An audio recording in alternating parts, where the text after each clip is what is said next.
There we go.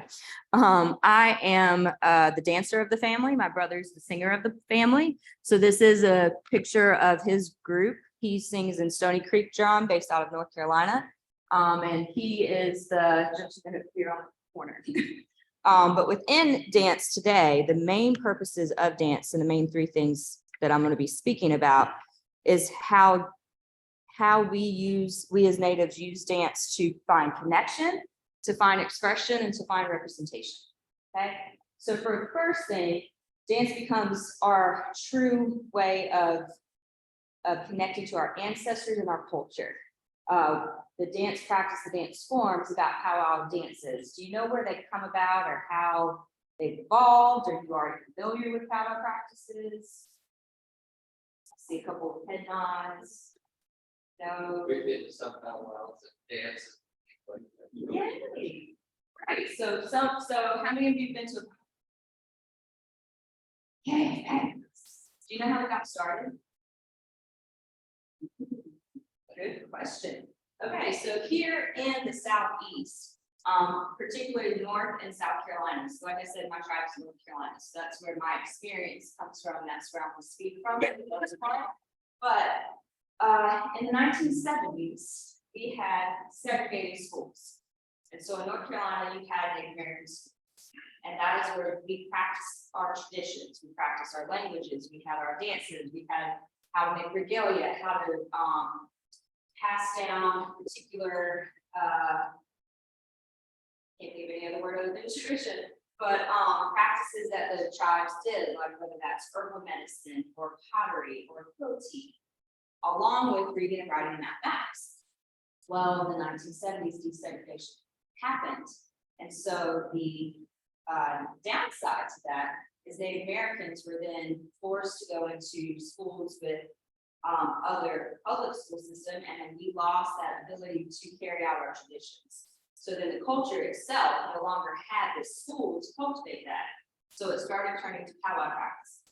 So there's several people who were from the Midwest and started bringing the powwows that we see over in Oklahoma and bringing those over here to the East Coast. So it just kind of happened at this time when natives really needed something, some form, some outlet, some avenue to keep cultivating and teaching each other and sharing with the next generations. Hey, this is what we do.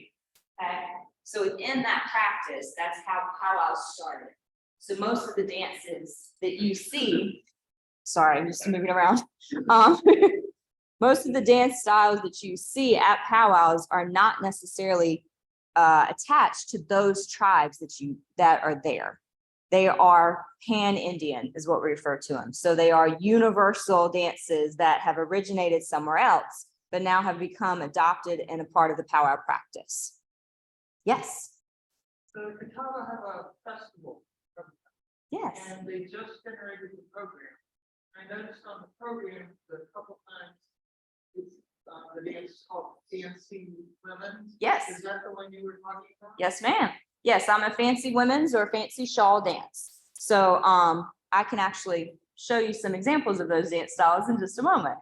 Yes, next question. Didn't they have that also in my Yes. You're talking about modern day Yes, ma'am. powwows, stopped at a period of time and started up again? Well, they continue the powwow practice itself. So they always had the powwows occurring, but they might not have called them powwows themselves. It probably, some places it was just a gathering or a community. And in Midwest, it happened a lot more, plus also in Canada more regularly. And the dances that were performed there evolved within their particular tribal customs. So like the men's the men's traditional started as an Omaha type dance. Yes, ma'am. I also read a powwow. I'm not married. Mhm. Yes. I also read something that the definition of powwow was to have pagans and white people come together. Mhm. Yes. That's where it evolved into. Yes, ma'am. So when the Native American Indian Act started occurring, and outlawed dancing and the use of feathers and all of those things in like the 1915s, that's when Native powwow practices started going underground. And then 50s, well, no, 20s, 30s, 40s, it started switching with Wild Wild West, and then the resurgence of, hey, let's bring back the good old times back then. And then that's kind of where the Wild Wild West shows a lot of the procedures that occur in powwows were adopted from when Buffalo Bill Cody started using Native Americans in his shows. So what we have as a grand entry, which is the processional that occurs, actually came from the rodeo practices where they always had the very beginning, opening, ride in procession of people. So we still continue that in powwow practices today. Yeah, great questions. So within that evolution, states like mine, like North Carolina and other areas, started bringing these powwows and saying, okay, how can we have this practice to do twofold? To one, help cultivate and teach our newer generations what it means to be Native and still have a way to connect to ancestors. And then two, educate and represent ourselves to the public. So they chose to take their own dance styles and use that as their catalyst to go, okay, this is where what is appropriate. And this is a way for me to bring you in and to open this up for you to come in here and see what it is that we do. But some dances that are tribal specific will not occur at those powwows. Those are the ones that are ceremonial and traditional. So those are the dance styles that you won't always be shared or passed down or stay cultivated to particular tribes. Does that make sense? Okay, so most of you have been to powwows and you've seen some of the dances. Do you know a little bit about the dances? Yes, no? Okay, I'm pivoting here. So I'm going to stop a little bit and actually switch slideshows because I think I'm going to switch and get to the other side since you seem very, very interested in this stuff. So within the styles, there are traditional styles within men's traditional and women's traditional. And then there's also, sorry for just a second. I seem to have lost my tabs. I would say something. Yes. I'm from home, Nebraska, and I'm not Asian, but I have lots of powwows. Yeah, it's really, I think it's very connected to from. Yes. Yes, very much so. So the drum and the dance, the whole purpose of the powwows, or not purpose, because they serve multiple avenues, but the two main components you see are drum and music. So the purpose for those two is they are a marriage. The drum is the heartbeat of the powwow. That's what we tell, that's what we always say.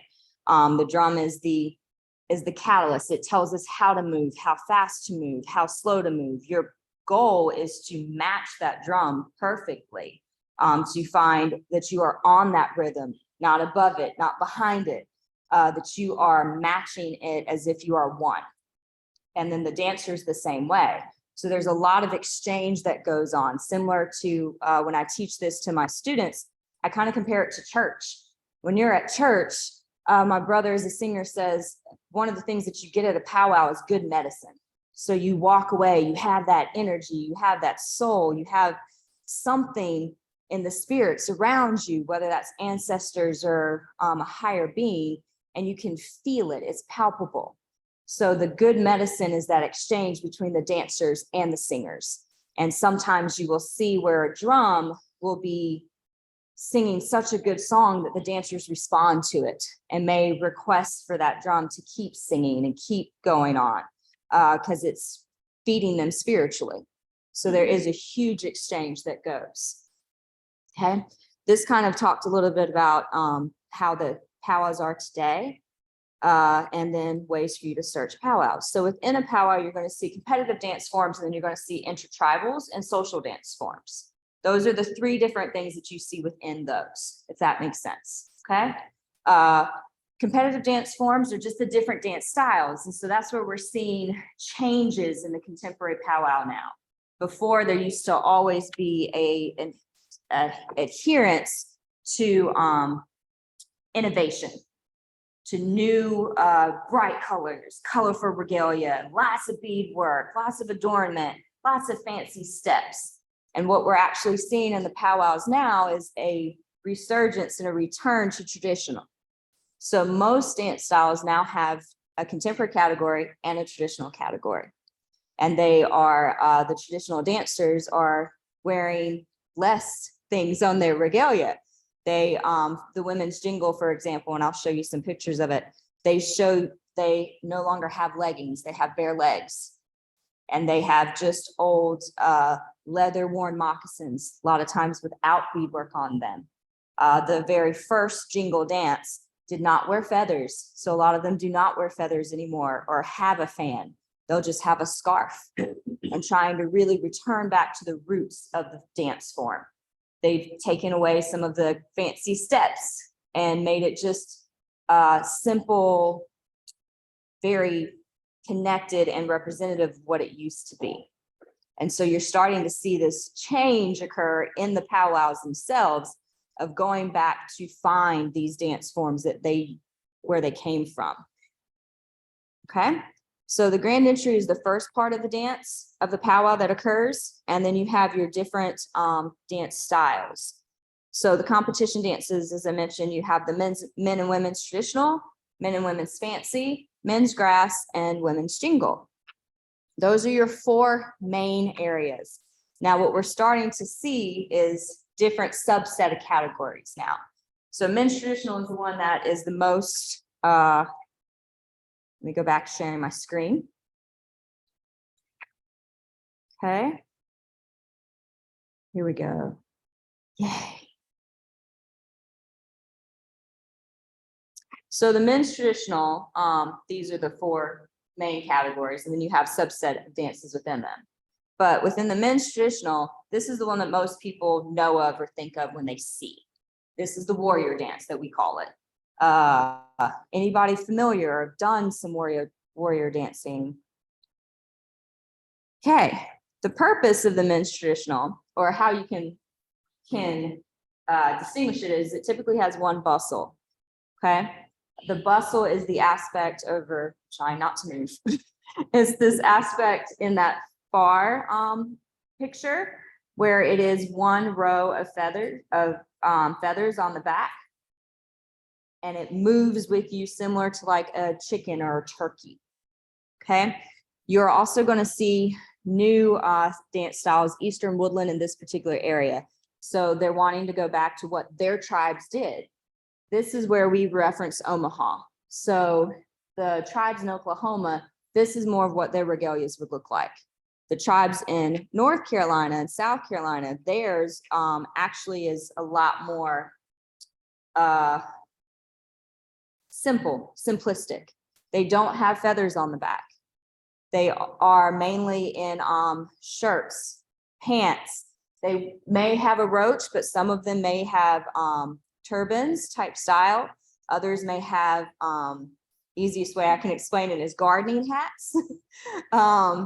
And it's less about the extra stuff on them and more about just them out there dancing. Okay. Within the men's traditional steps, they are the storytellers. So where this came from, or the origination of this dance style, is back in the day, a warrior would go into battle, and then after they returned from battle, they would come back and they would dance and they would tell the story in their movement. And so that's what these forms continue to do. Okay, I'll show you a typical or a quick example.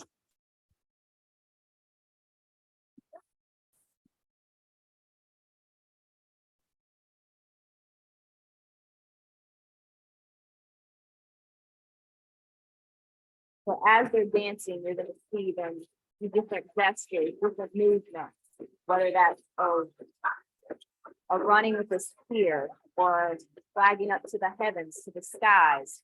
They're trying to retell with their movements the story of what they just came from, the battle that they just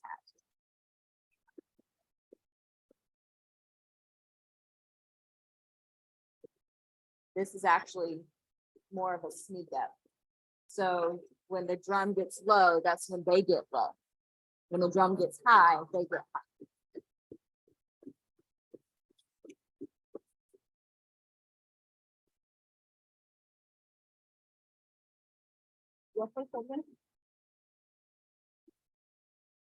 So that's the drum that's singing, and then you're gonna hear them, they're either singing vocables or they're singing a word song. This is more of a vocable where you'll hear like AI, way ya, hey ya, way ya. Similar like do, re, mi, la, fa, turn on here.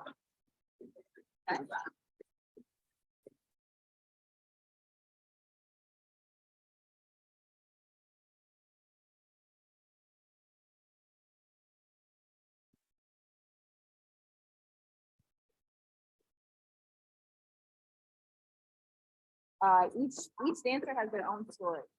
Yep, each dancer has their own story. So this particular gentleman, I would imagine him to be the renegade, the first out the gate, because of how he's performing, and continues to perform that way of being boisterous, being strong, compared to some others that may be a little bit reserved, that may have been the second in command or the third behind them.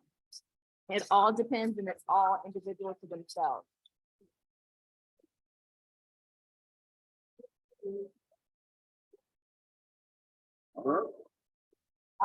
Trying to get it started. That particular video was of Loon Lake Powwow. Yes, Loon Lake Powwow in 2009.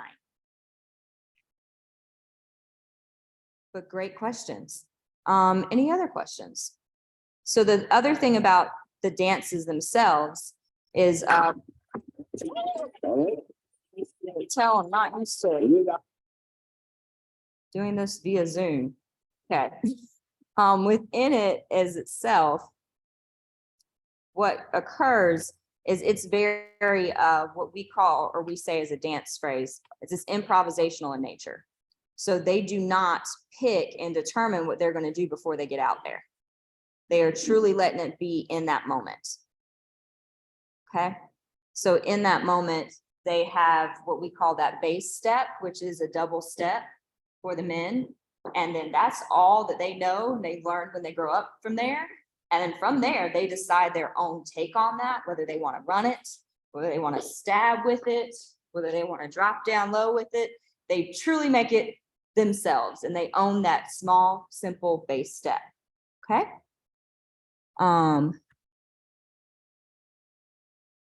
So the women's traditional is the other style that comes from it, or the opposite of the men's. And the women's traditional, the women's role is they were always the protectors, the supporters. So their style is you have a northern traditional and a southern traditional, and their style is going to be a lot softer, a lot swayer, more calm, because they have their purpose or their role in Native American culture is to nurture and to teach. So they were the teachers of and the keepers of the traditions. Okay, as the men went out and protected and fought and brought back food, the women were the one who were teaching the kids about how to go and do that, about Native life, as well as holding things down on the fort, trying to make sure that everything kept going. So with their styles, one of their roles is they have to, one of the unspoken rules is that they need to keep at least 1 foot in contact with Mother Earth at all times. So their styles, their steps is going to be more calculated. They are more reserved. It is an presence of prestige and of honor.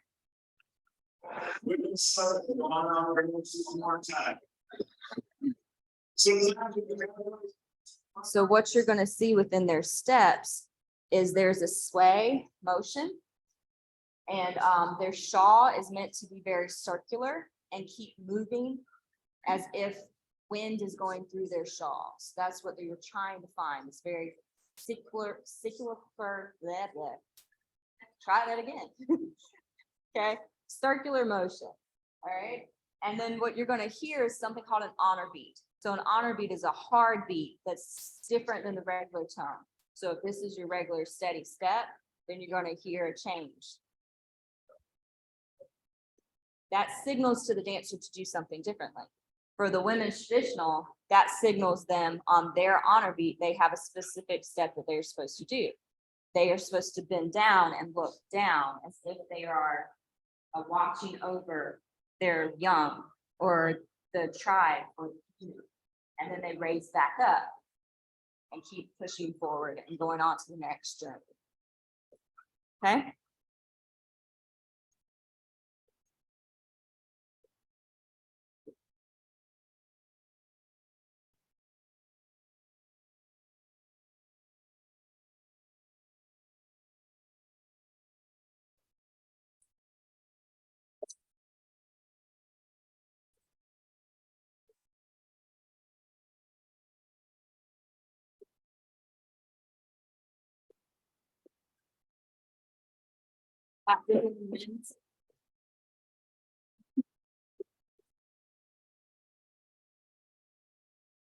The flag makes it just a little less, than what is showing on my computer. Those have this bounce up and down in this way. When you see them now starting to bow, looking around. By the end of the next step, they'll start to try to stand. Continue the ground.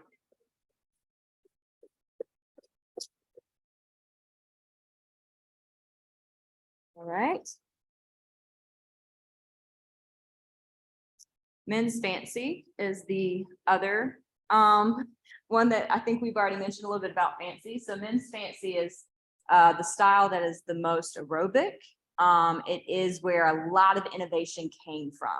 So this style, legend has it, it was really created to be flashy as a competition. So this is where the competition styles kind of formed. It started was Men's Fancy, because one of the legends that I had heard, and there are multiple origin stories of all of these dances because it's all an oral tradition.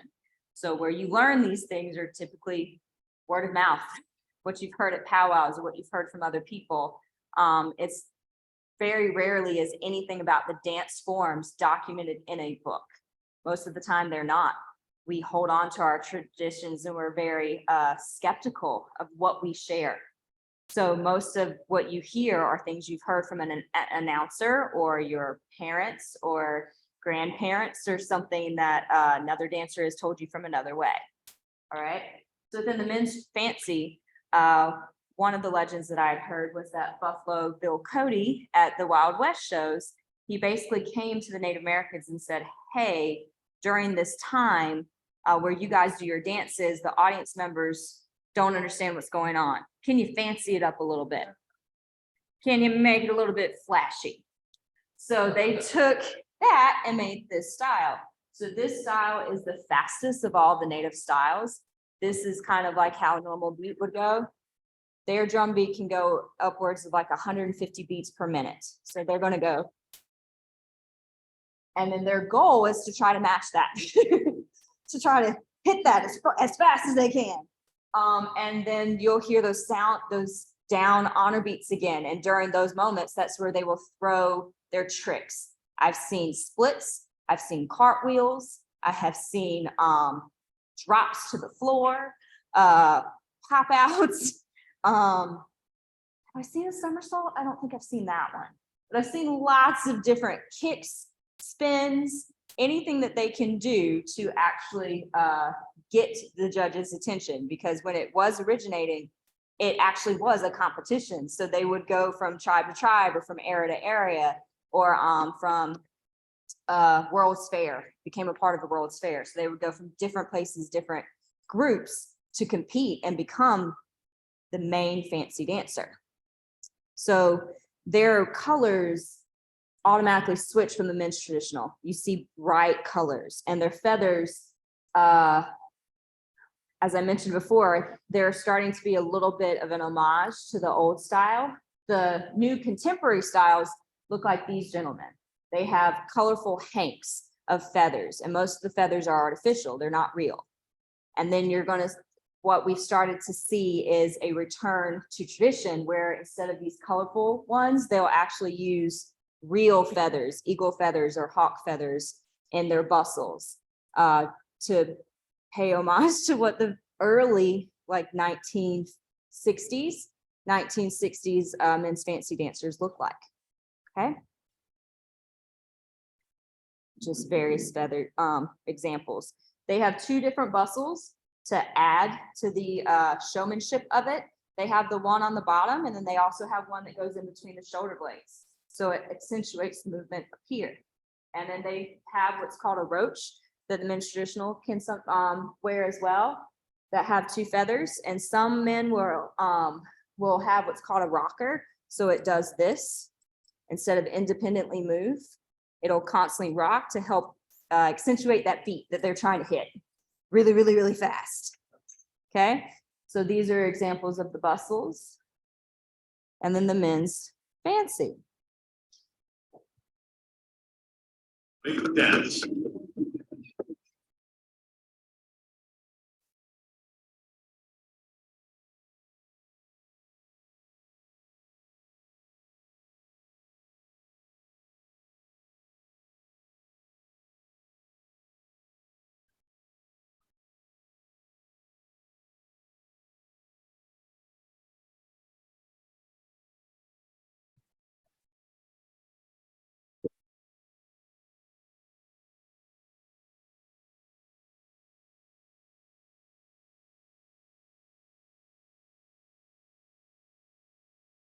Hey, how about that? You can help out with that. And we'll see more cartwheels, we'll have temporary bustles, more.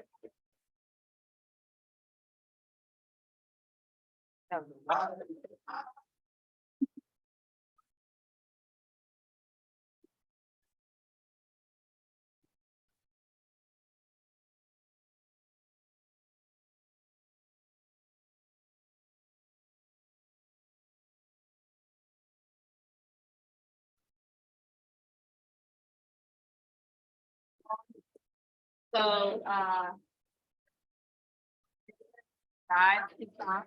and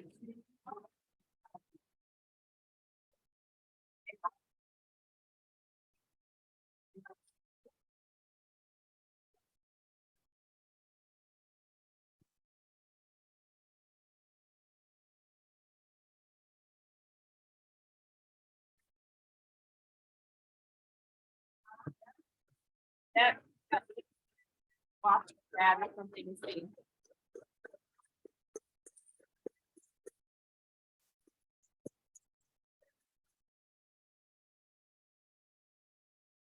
Started this. That a little bit. Let's stop being. Okay, men's fancy. Questions so far, Dance. sir? The stomp dance? A little bit. So I'm going to show an example of that. I'm definitely going to show an example of that because the stomp dance or the smoke dance is how I've learned about it more recently than the stomp dance, but still similar. And I'm going to show an example of it because that's where what I'm witnessing right now attending powwows is what we're moving towards. Those dances that actually occurred here in the Eastern Woodland tribes. So that's. They were done at a quick time. Yes, and then the smoke dance,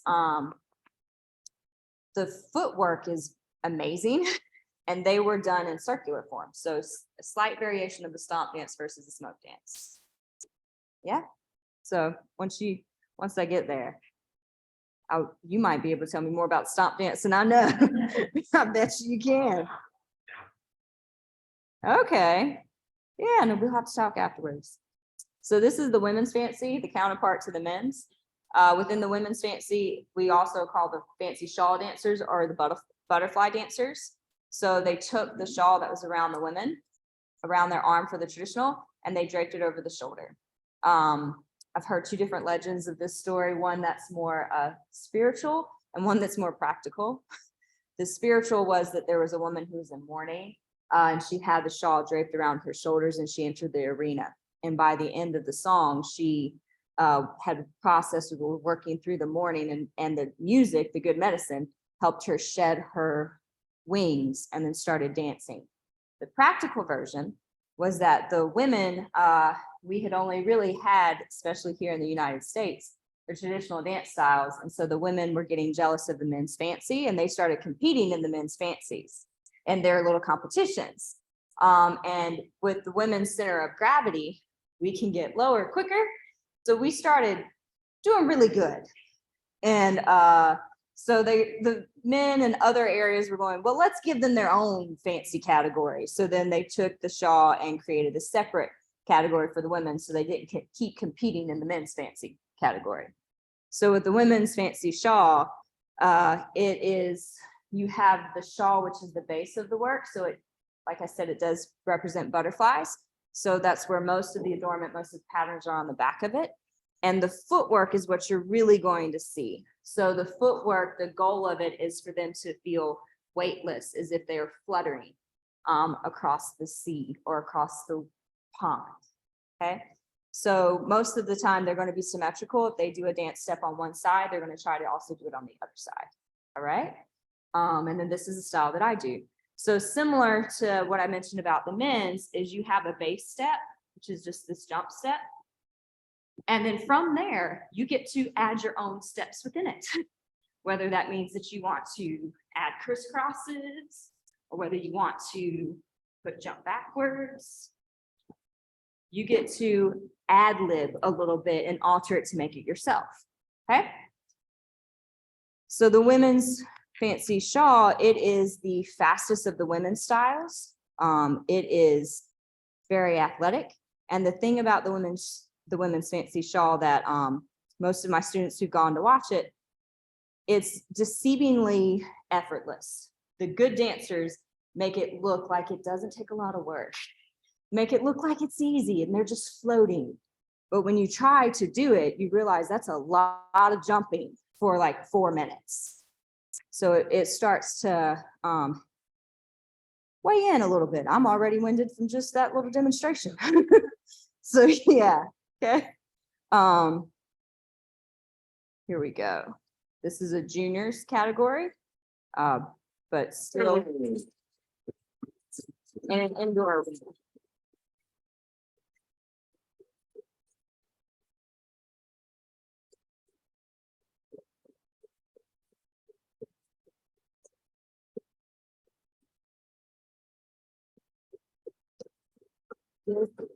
One of their goals is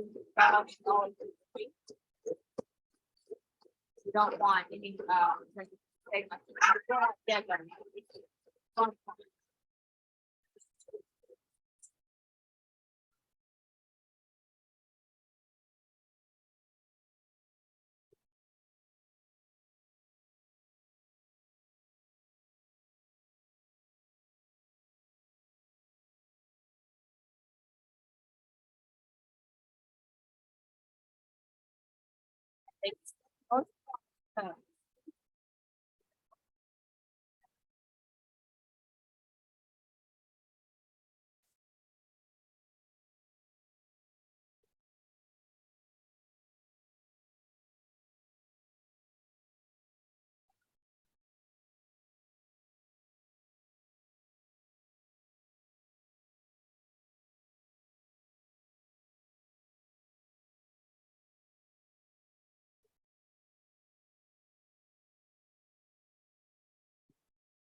Questions? Observations? Beautiful, thank you. Other things? More graceful rather than fast. Yes, yes, it still has that high aerobic nature, but it does. It looks way more graceful, way more effortless compared to the men's fancy version, which looks like a lot of work. Every time I watch them, I'm going, yeah, I can't do that. I don't want to do that. Like, nope. But with the women's, it does still have that elegant quality. Okay, so then your men's grass and your men's jingle men's grass and women's jingle are what we're going to look at next. So men's grass, they originally were the scouts. So they would go out first in Native American culture, like back in the day, they would go out and check the areas first. So they would look in the woods, or they might go a little bit earlier before the warriors came in to see where everybody else was.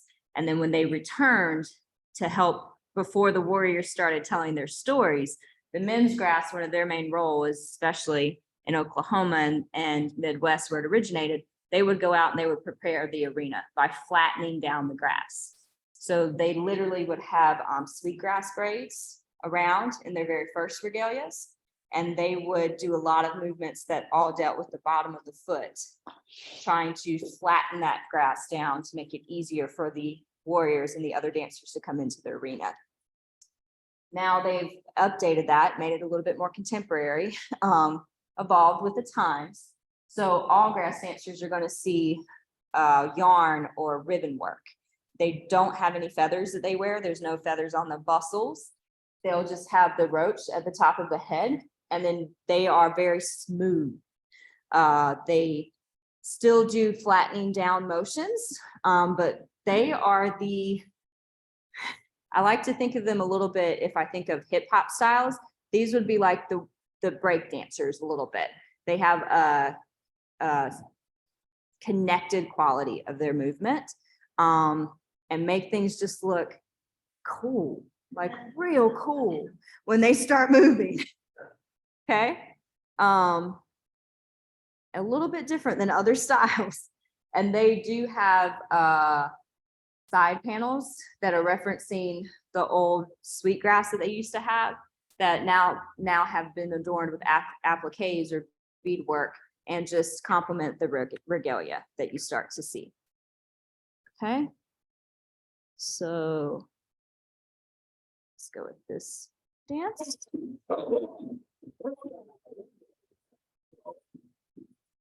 This is more of an older style version of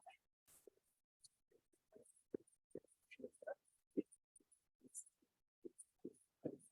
And their goal, similar to that traditional, is they want to make sure that yarn brings confidence in the they want it to be stagnant, so they're swaying, they're moving their body around, they're jumping, trying to get it to reference. We'll see people patting down like a gentleman over in the back corner.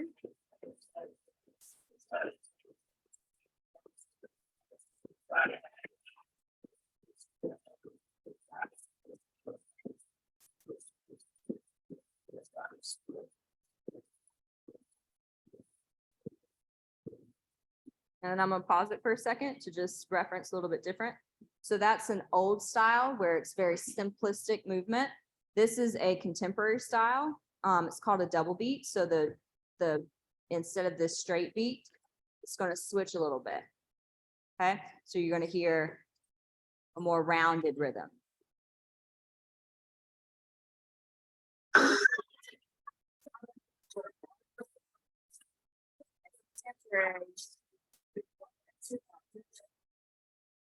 Are more changes and levels. And then as we're talking about these styles forming.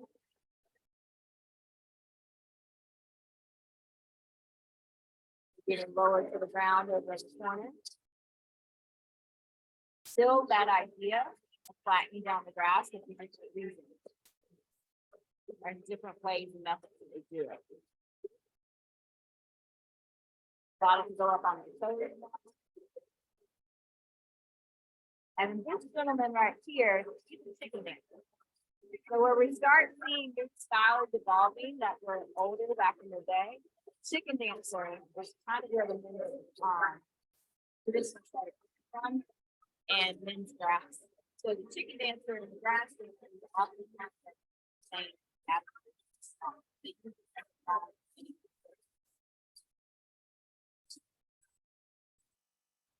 That woman in the orange, right here, is a chicken dancer. They have a smaller bustle that juts out.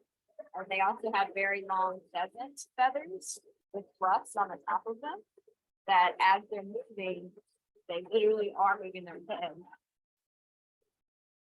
Like a chicken. Okay?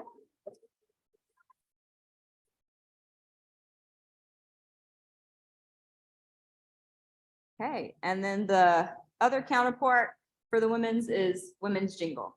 So women's jingle actually originated in Canada. Ojibwe is where most of it, the origination song came from.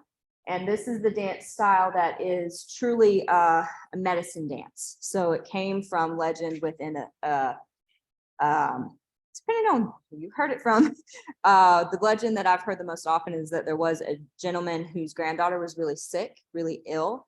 And he had a vision, a dream vision. And in the vision, he was told to create this dress. And that this dress, the music that it would make had healing powers. And so what you see are these jingles. They are made out of tobacco can lids, snuff can lids, rolled. And they have typically about 365, one for every day of the year, on their dress. And as they dance, as they move, the dress itself makes music. So it does make sound. The legend has that when the gentleman created the dress for his granddaughter, who was very ill, the first time around the arena, he had to carry her. The second time, he was able to put her down and she was able to walk next to him. By the third time around the arena, he let go of her hand and she started dancing by herself. So even to this day, a lot of dancers will ask for jingle dancers to say prayers for them. And a lot of times we'll gift them things by giving them tobacco or sage and say, hey, I have so-and-so, can you please pray about them or think about them as you're dancing in this arena? And one of the jingle dances, they have a straight song, and then their specialty song is they have something called a jingle slide. The jingle slide dance is that dance that we always use as that healing prayer time.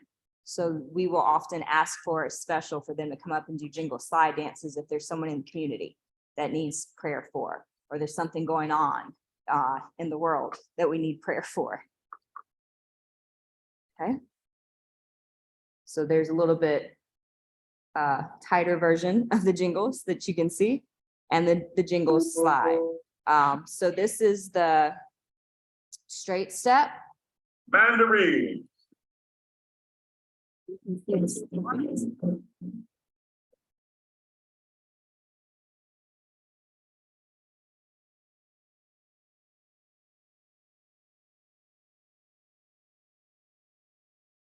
Kind of your music that's making it overly young.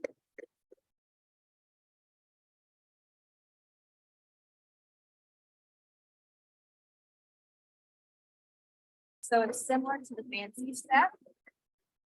The fancy is your toes.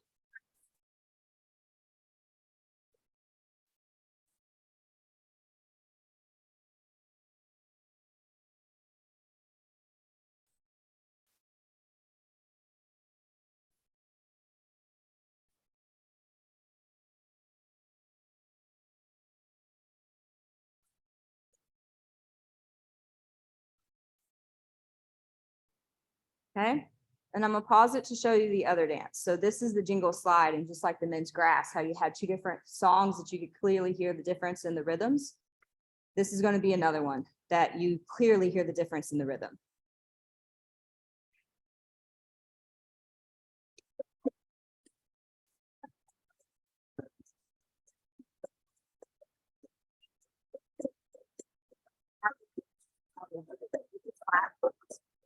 Or there's a beautiful young lady way across the way in white that is up on her tippy toes. So you have several different variations of step. It's like this.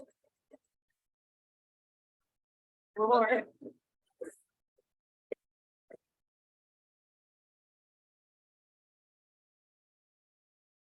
Two different. Then we start with cow. Which one is it?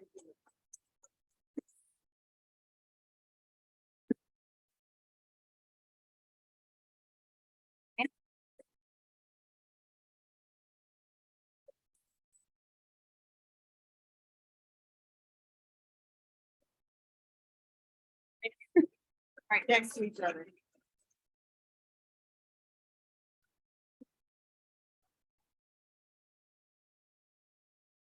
Right. So, the example I kind of use is like I know for myself. Oops.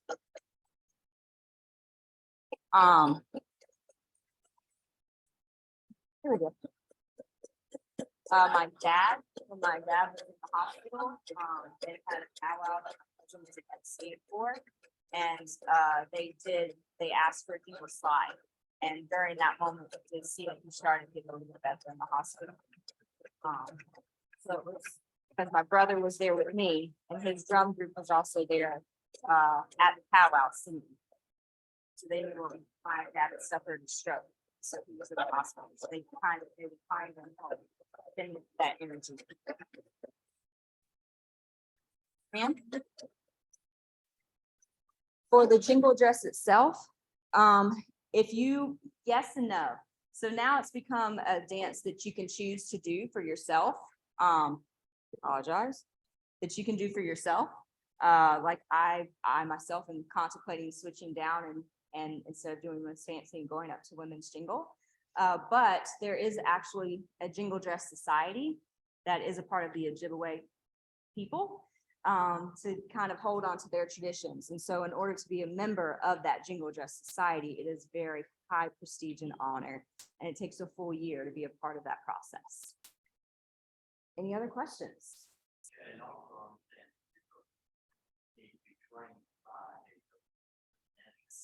something else is not spoken of. You can't hear what we did. Mm-hmm. Yes, they have.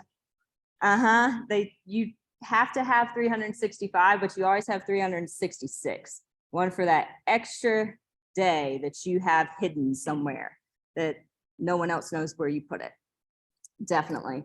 And it is, especially in the Jingle Dress Society. You want to be mentored by someone to know where that dance came from and that it does still have very personal, very spiritual properties about it, which this is the style out of all of the styles that I'm seeing at powwows that is really returning to tradition. So most of the powwows, you'll see the categories merged a little bit within them, but the jingle dance is one that I've been to 2 or 3 powwows recently, and they have a separate traditional jingle category and a contemporary jingle category. I think it's trying to remind them the old ways and how much this dance carries weight to it, and to separate the contemporary style that might not have followed that traditional steps or process to become a jingle dancer. Okay. So then the other styles that are starting to come are the smoke dance. So the smoke dance is one of the new dances. Well, I can't say new because it's not new. It's not. But there is a gentleman in North Carolina named Kaya Little Turtle. And Kaya has been doing a lot of research and a lot of work at trying to bring this back, because these are the dances that the woodland tribes in this area pretty much did. So he goes around to powwows. He also goes around to schools and educates and teaches people about the songs that go with these smoke dances, as well as the dance that goes, the dances that are performed with them, because they have their own social dances. At my tribe's powwow a couple weekends ago, got to see the social men and women's version of a social dance called a mosquito dance. So yeah, I'll show you a little tidbit of that dance real quick. I can switch my screen and then get to a video. So this video was taken at my tribe's powwow, at Wakamasuan powwow. And it is of Nakaya, who is Kea Little Turtle's cousin, as well, practicing and performing the smoke dance. So the voice that you hear, the person singing and drumming, is Kea. And the great thing that I like taking videos about it, my tribe is, our powwow arena is a softball field, so it actually has dirt. So when you see him do this, you will see the dirt start coming up, making smoke around his feet.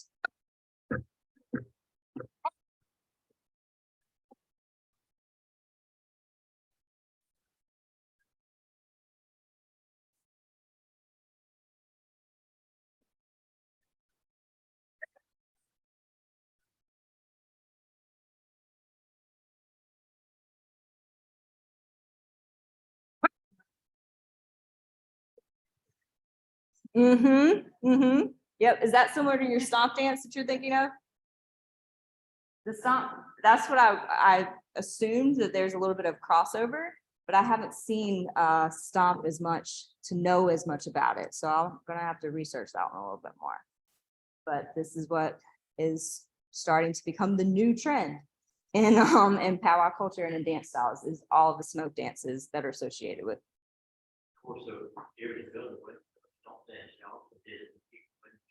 Yeah, you get better.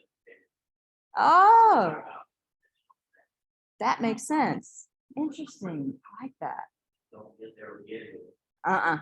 Nope, still don't do it now. The minute it starts to rain, you see all of anybody in regalia go underneath the tent real quick. And then you have the MC who comes up, is like, remember, they're birds. They're used to being in the water. Like, you're fine. You can step outside. So, any questions? Yes, ma'am. Is it so that you need to have Native American ancestry to do the name? Great question. So to actually participate just in the dances themselves, you do not have to have Native American ancestry. So we have intertribal rounds, which are not competition. You basically can go into the arena and you can dance alongside another Native American and learn or practice or be a part of that circle. We also have social dances where we specifically ask and bring out the audience members and say, hey, come, we're going to grab you. We're getting ready to do a two-step or a round dance, and we want you to be a part of it.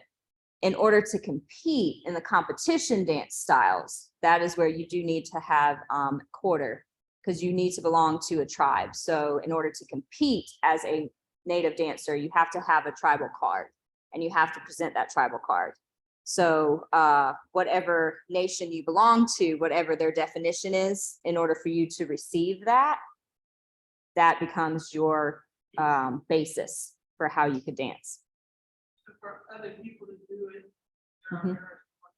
seem or Yeah, it attribute and wanting to understand, wanting appreciation. So I talk a lot about my personal research is the difference between appropriation and appreciation. And so that, because they're coming to Native people in Native land and Native country wanting to learn about it in appropriate ways, it's definitely appreciation, and it is seen as such. Great question. I think there was another question over here, another hand I saw.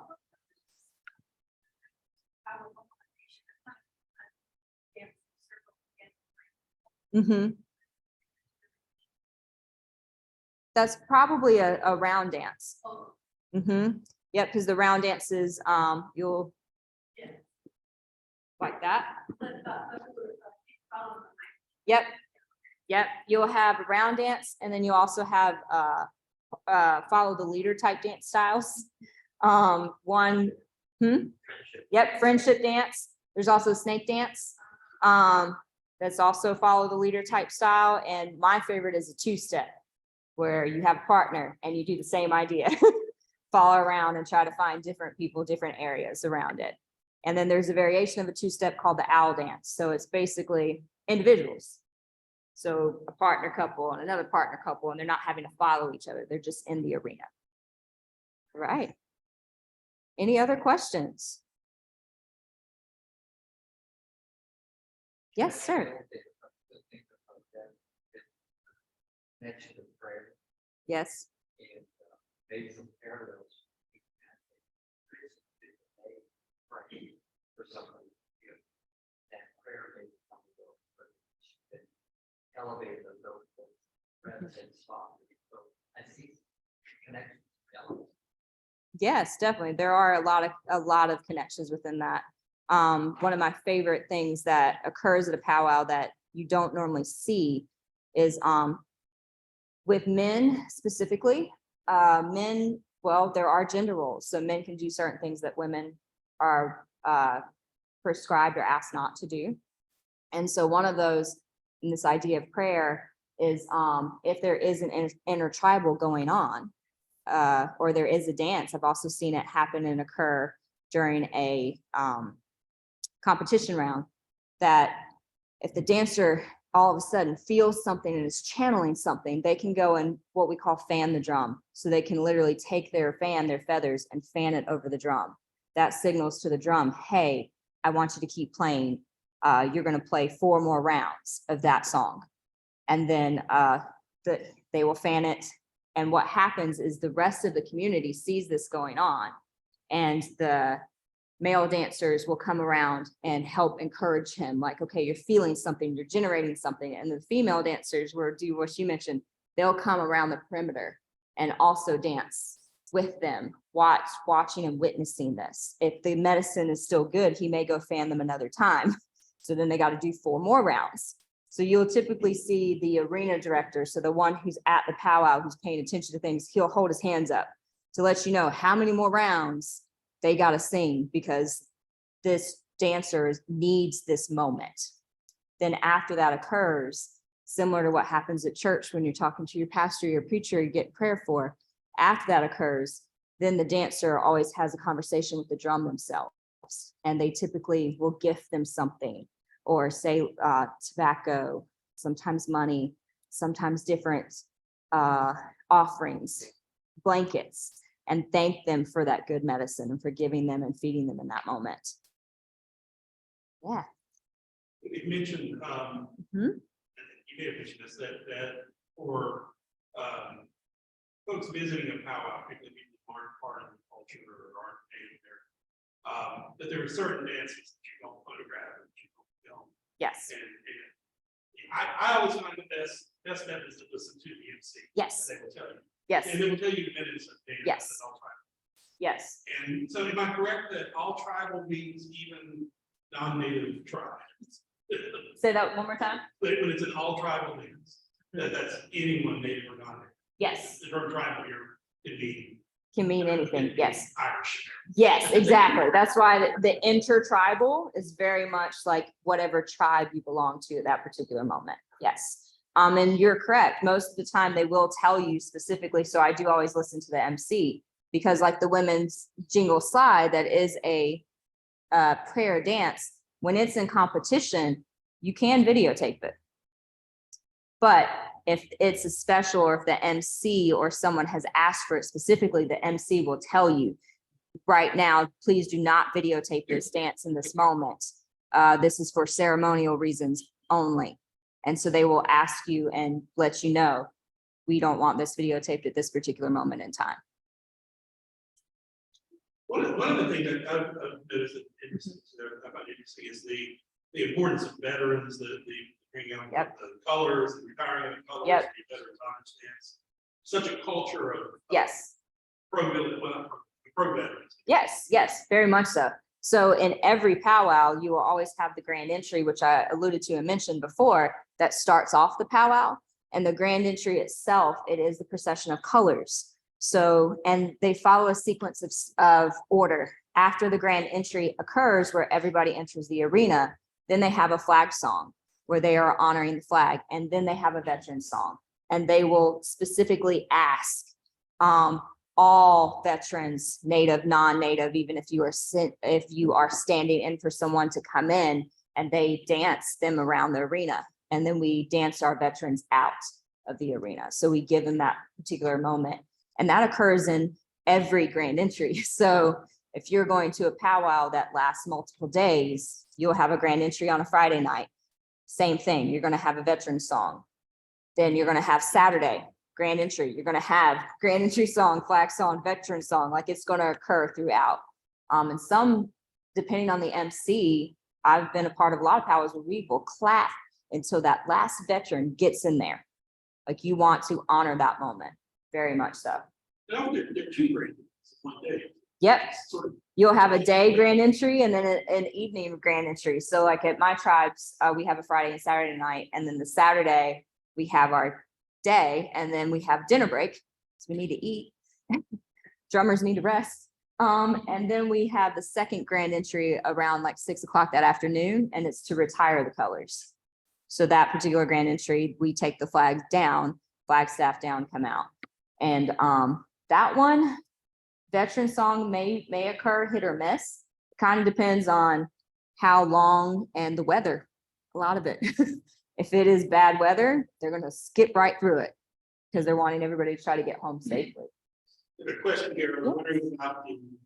Mhm. We're not back here between social and ceremonial dances. I believe some native scholars challenge social dances, powwows also have ceremonial components. The social equal entirely non-secular.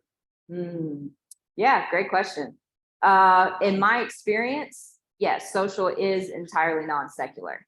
The ceremonial aspects of it, I think, are more in the ritualistic movements, like knowing where it came from, or like the friendship dance, the purpose of the friendship dance, where the powwow, where the social dance or the round dance is coming in.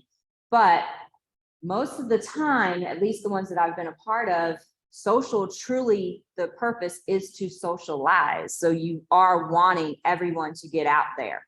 I've even been at several powwows where there's not enough people out there socializing. So I've seen MCs and other people walk around and pull people in, like, no, we want you to participate, like, come in here. Or round dances where they have purposely exited the arena, the circle, and gone around and grabbed other people to get them into the dance to share in this community. I hope that answered your question. The other questions here? I wanted to point out, the mention of the Kava, the Yaki Shua Fest, but next week, that's a festival rather than a powwow. So it's going to look different. The dancers there are primarily Kava. There's a couple of occasions for non-native folks to dance, the friendship dance and all tribal dance, but for the most part, it's Kava dancers presenting to the non-Kava audience their culture. And I think sometimes it's important to look at those the terminology. Yes. Festival versus powwow. Yes, yes. You also see exhibitions. Yeah. If something is an exhibition, it is the opportunity for the natives to come out and teach and present and tell you and show what they do, what their culture is. So those are less inclusive or wanting other people to participate unless it's deemed at that particular moment for you to participate. As you mentioned earlier, kind of about the definition of powwow. When you see powwow, though, powwow is going to mean pretty much the community trying to bring everybody together. Wait, next one is 19. I don't know. It's- Next Saturday. Oh. Yay. There will be parking during one.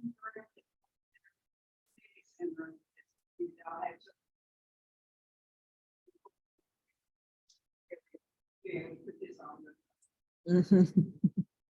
The other questions? We have a question online. Yes. Yes. Very good question. Almost all powwows, in my experience, when they are advertised as a powwow, they are open to the public. And you will see that, know that, because there will be an entry fee, or it will say free, open to the public. Most of the time, tribes, when they have their powwows coming up, they are using that entry fee money to pay for the next powwow. So they will have a base rate for general admission, and then same thing for kids, but in my experience, all powwows that are posted are open to the public. The ones that are not open to the public, you will not know about. Those are the ones that the tribe keeps together because it's invitation only. Well, and you have to keep in mind, it costs money to. Yeah. Drummers should be paying off, and there's a donation dance. Yes. to Drummers, and a whole other topic that, it's a whole Mhm. separate topic, vendors, vending that takes place. Yeah. Very interesting. Oh, yeah, Very yeah. interesting. You have retail vendors, food vendors, the drum themselves. You also have blanket dances, giveaway dances, specialty dances that are raising things for the community. So there's a whole added layer of what occurs. But yeah, my rule of thumb that I pretty much say is if you know about it, you can go to it. If you don't know about it, those are the ones that are tribal specific or people specific. Even within the tribe, it might be something just for elders within the tribe. That's the whole purpose for having it advertised, where you can see what we do, why we do. Exactly, exactly. Because one thing that I've seen a huge increase in the plus side to social media and things like TikTok and Instagram is the representation and the awareness of Native Americans now. So they're really trying to change that idea of the hidden people and make sure that we are seen and heard. So one of the TikTok video that I really like takes some trendy music, but actually shows different regular, different Native Americans in their normal dress and then their regalia dress. And so you see all of these different tribes coming about, even within North America, like from Dene to Navajo to jingle dancers to all different forms within them. Is there a pop-up website for events or? I was about to say, I've seen it. Because I hear that being local. There is, you can go look up the college education. And it'll bring up different websites, there's also on Facebook, it shows you the sign up for Saturday. I think if you Google Day of the Yeah. Festival. Mhm. Day of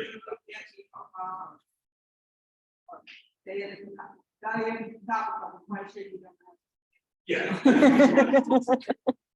That's right. Mhm.